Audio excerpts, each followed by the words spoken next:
নমস্কার বন্ধুরা, আজকে একটা ছোট্ট ভিডিও নিয়ে চলে এসেছি। আজকে আমার আলোচনার বিষয়বস্তু হচ্ছে গল্প বলা বা স্টোরি টেলিং। আজকে আমরা প্রচণ্ড ব্যস্ত। অতি ব্যস্ততায় অনেক মা বাবারাই আজকে আমরা বাচ্চাদের সেইভাবে গল্প বলে এনগেজ রাখতে পারি না। এখন গল্পটা বলাটা অনেক কমে গেছে এবং সেই জায়গাটা দখল করেছে কার্টুন দেখা বা কার্টুনের থ্রুতে বিভিন্ন রকম গল্প জানা। কিন্তু গল্প বলাটা খুব প্রয়োজন। ছোট ছোট গল্প বাচ্চাদের বিকাশে অনেক সহায়তা করে। আজকে আমি যেটা নিয়ে আলোচনা করব সেটা হচ্ছে গল্পটা বলে আমরা কিভাবে একটা বাচ্চার ডেভেলপমেন্ট বা বিকাশ ঘটাতে পারি। প্রথমেই আমি যে পয়েন্টটা বলবো, একটা বাচ্চাকে যদি গল্প বলা হয় তাহলে তার মানসিকভাবে তার বিকাশ ঘটে। কিভাবে? সে অনেক কিছু শেখে, বিভিন্ন ধরনের ধারণা, জিনিস সম্বন্ধে ধারণা, সম্পর্ক, ঘটনা, সেই ধারণাগুলো তার মধ্যে তৈরি হয়। তার বুদ্ধির বিকাশ ঘটে। একই সঙ্গে বাচ্চার মধ্যে আরেকটা জিনিস তৈরি হয়, সেটা হচ্ছে তার মধ্যে একটা মরাল ভ্যালিউস তৈরি হয়। আজকে একটা বাচ্চাকে যদি আমরা যেমন পঞ্চতন্ত্রের গল্প বা জাটাকা স্টেল মানে জাতকের স্টোরি যদি আমরা বলি, তাহলে কি হবে? প্রত্যেকটা পঞ্চতন্ত্রের গল্পের একটা মরাল আছে। বাচ্চার মরাল ভ্যালুটা তৈরি করবে। যদি আমরা বাচ্চাকে ধরুন লায়ন অ্যান্ড দ্য মাউস যে গল্পটা আছে, সিংহ এবং ইঁদুরের যে গল্পটা আছে, যে সিংহটা যখন জালে আটকালো, প্রথমে তো লায়নটা মানে সিংহটা ইঁদুরটাকে ধরলো এবং ইঁদুরটা সিংহটার কাছে হাত পা ধরে বেঁচে গেল।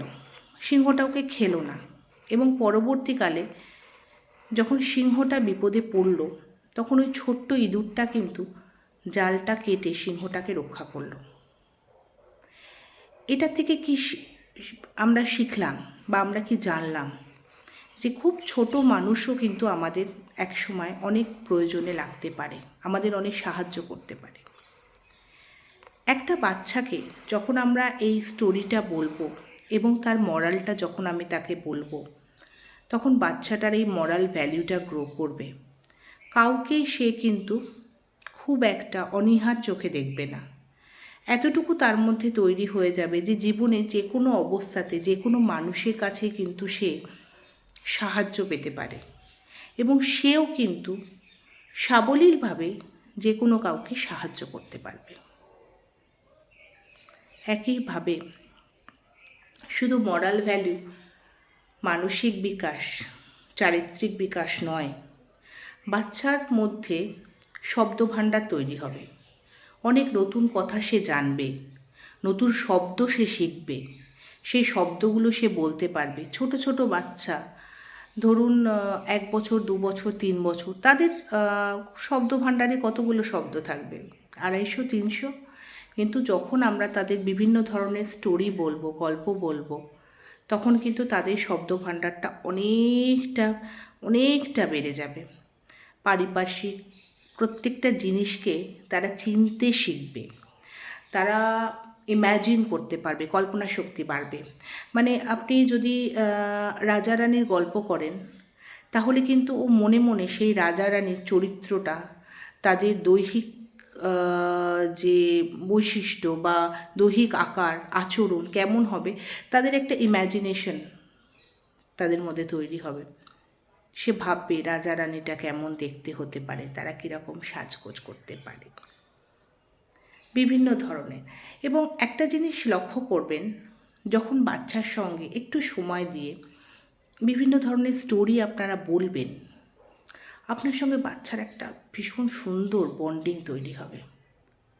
বাচ্চারা ভালোবাসে, আমরা অনেক সময় দেখি যে বাচ্চারা খেলছে, তাকে টেনে ধরে বসিয়ে আমরা গল্প বলার চেষ্টা করি, গল্প শোনানোর চেষ্টা করি, কিন্তু সেইটা তো তার সময় নেয় গল্প শোনার। যে আপনি জোর করে বলবেন, এই তুমি কেন শুনছো না, আমি বলছি না, সেটা কিন্তু তার অ্যাপ্রোপ্রিয়েট টাইম নয় শোনার।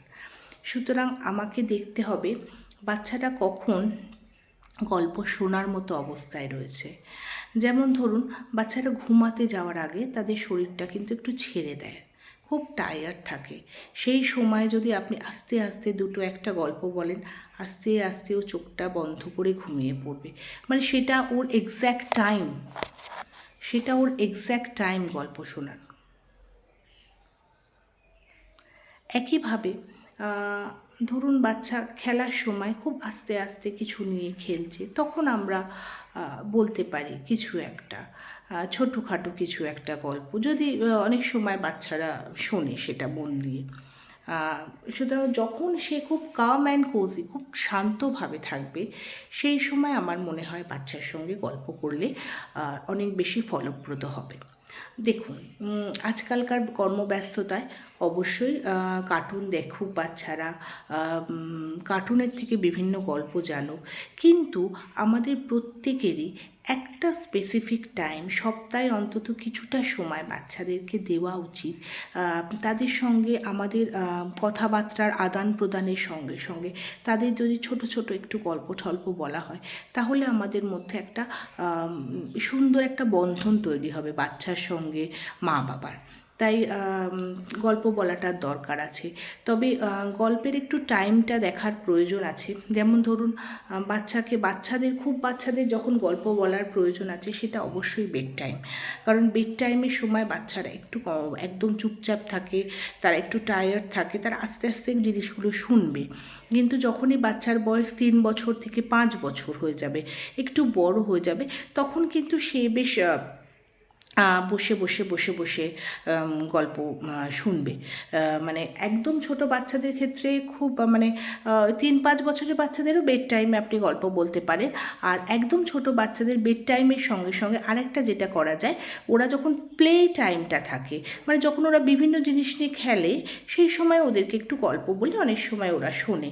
আর একদম বড়দের ক্ষেত্রে তো আমরা যখন ফ্যামিলি টাইমে সবাই থাকি, তখন বিভিন্ন জিনিস নিয়ে আলোচনা করতেই পারি।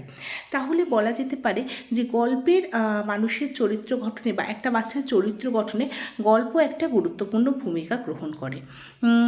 একইভাবে পাশাপাশি আমি আরেকটা কথা বলতে চাই যে গল্প নির্বাচনের ক্ষেত্রে অবশ্যই কিন্তু আমাদের চিন্তা ভাবনা করতে হবে যে এমন গল্প আমরা নির্বাচন করব না যে গল্পটা বাচ্চার বিকাশের অন্তরায় হয়ে যাবে। মানে ধরুন, এমন কোনো গল্প তাতে এত মারপিট, এত দাঙ্গা, এত যুদ্ধ বিগ্রহ রয়েছে, সেটা কিন্তু বাচ্চার ক্ষেত্রে আমার মনে হয় একটু সমস্যা তৈরি করবে।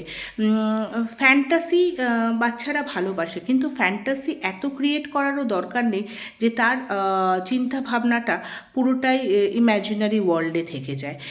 সেই হয়তো কোনো সময় নিজেকে রাজা, মন্ত্রী, রাজকুমার কিছু ভাবতে তখন আবার সেটা অন্যরকম জিনিস হয়ে যেতে পারে, সেটা আবার সাইকোলজিক্যাল একটা প্রবলেম হয়েও যেতে পারে। সেটা নিয়ে আমি কোনো আলোচনা করতে চাই না, এটা আমার আলোচ্য বিষয় নয়।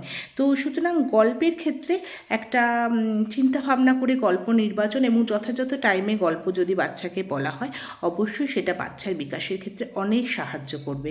তো আজকে এতটুকুই বললাম। দেখুন, গল্পের এই টিপসটা আপনাদের কাজে লাগছে কি না, যদি লাগে অবশ্যই জানাবেন আর কমেন্ট করবেন। আমার ইউটিউব চ্যানেলকে সাবস্ক্রাইব করবেন। Thank you very much.